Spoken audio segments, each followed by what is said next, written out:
So have any of you guys ever felt like, whether you've been in the relationship with a narcissist or you've gotten out, gone, how stupid am I? And I just want to forget about this. I don't want to think about it. I can't believe I made that decision. I can't believe I was with them for this amount of years, or I can't believe I was with them for this long, or even a day. How stupid you feel. Let me just say, me, I've definitely had those thoughts cross my mind. Not just cross my mind, but sit there and stay in almost meditation, meditate on them, you know. I mean, I'm being facetious. I'm not actually meditating on that, but those are thoughts that have definitely come and sat in my mind, and I've entertained them going, how could I have done that? How could I have chosen to be with this idiot person that treats me this way? Why would I choose something where I feel so crummy, where I feel so awful about myself all the time? And then when you come out of it and you're detoxing from it and you're trying to unpack all the damage that was done, I mean, sometimes it's so overloaded. You're so overloaded, it's so heavy, it's just swirling that you can't even quite pinpoint why you would have made a decision to be with a narcissist. And I've done a pretty good job of shaming myself for a long time as to why I even made that decision to be in a relationship with someone that would treat me that way. And if you've never been in a narcissist relationship, it's very different to be someone that knows about it versus having walked it out. And I can legitimately say that because I have 2 master's degrees. I have CPI certification, which is crisis prevention intervention certification. I have years of schooling, years of experience. And I swore to myself, I was like, there's no way I would ever be able to be manipulated like that, to get into a relationship with someone like that. Let me tell you about narcissists. They come in all shapes and forms. Some are incredibly rich. Some will buy you with money. I've been down that road. Some have no money and mooch the crap out of you, right? It doesn't matter what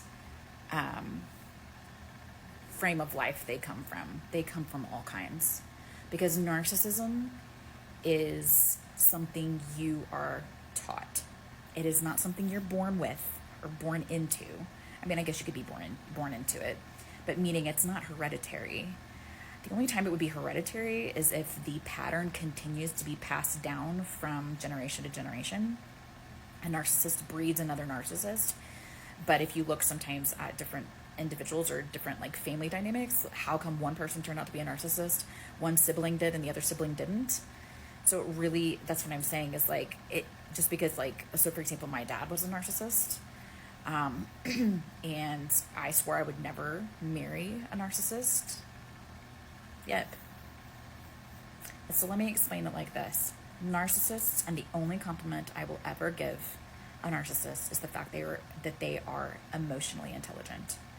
They tailor their abuse to their victim. Always. Always, always. There is no pure intention. They don't know how. Because when they were kids, the way that they learned to get love was solely based on, I mean, anything, manipulation. Like any way to get love was by figuring out ways to manipulate those of importance, like their parents or grandparents or just important people that shaped their love process. And it stunts their growth of understanding what real love without strings attached looks like. And so they love based on manipulation. So all they know is to manipulate their victim. So there's not a pure, genuine love. And it's going to be really confusing because the love bombing phase, like the little crumbs they throw out there. So after they've hooked you, after they have told you everything that's so wonderful about you, you're so great, and they've gotten you hooked into the relationship, and they know you're not going anywhere, that's then when they will start to look elsewhere. Because once you're hooked, then they know they can start looking for a new supply. New supply meaning another partner or just a fling. It doesn't matter what this person looks like. People are like, I've watched women do this, I've watched men do this. They're like, oh my gosh, I mean, did you see that person? I mean, they're so ugly, they have nothing, blah, blah, blah, all this kind of crap, right? And the thing is, it has nothing to do with any of that.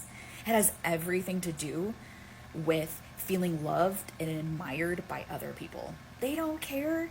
They don't freaking care how they get that. They want that love and admiration from anyone and everyone.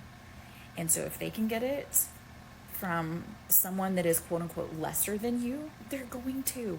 It doesn't matter. It's about the conquering. It's about the elation, the feel good feelings, the dopamine high that you get from the love feelings. That's why love is not a feeling. Love is a commitment. Love is something that you commit to every day when you make a relationship with someone and a partnership with someone. You commit. And I'm not talking about committing to an abuser. Lord, this cat.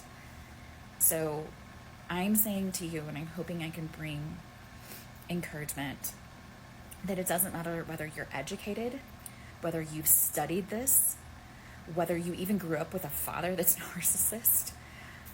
It happened to me. And I got involved with someone that was a narcissist. And I believed it.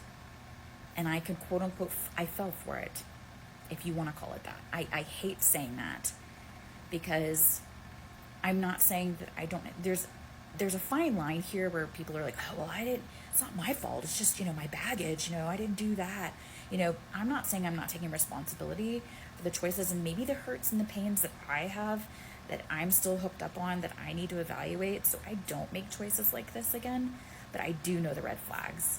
I do know the red flags now. And so that is a really key component to being able to avoid relationships with people that are abusive, narcissistic, and all of that kind of thing, is to be able to notice the red flags that are coming along. But when you are someone that never received the kind of love that they deserved growing up, you are going to look so hard to fill that really deep, deep void for someone to love you. And that's definitely where I have been and where I have come from, and I'm definitely still unpacking that. So I just hope to bring you encouragement that you're, number one, not alone. Number two, it's okay for you to be educated. You could know all this stupid books in this entire world about narcissists and narcissism, but until you walk through it, you don't really know these red flags until you walk through it. So just take it from me, someone who's going to tell you what these red flags are, so that you know, so you can keep an eye out for it, to try to avoid that situation and getting entangled with someone that is a narcissist. And the word narcissism is actually used quite a bit and just thrown around a lot. But I'm talking specifically about people that are actually narcissists and that do have these specific characteristics. So just giving a little bit of hope at the moment, and I will put out some more videos in regards to narcissistic traits and things to look out for.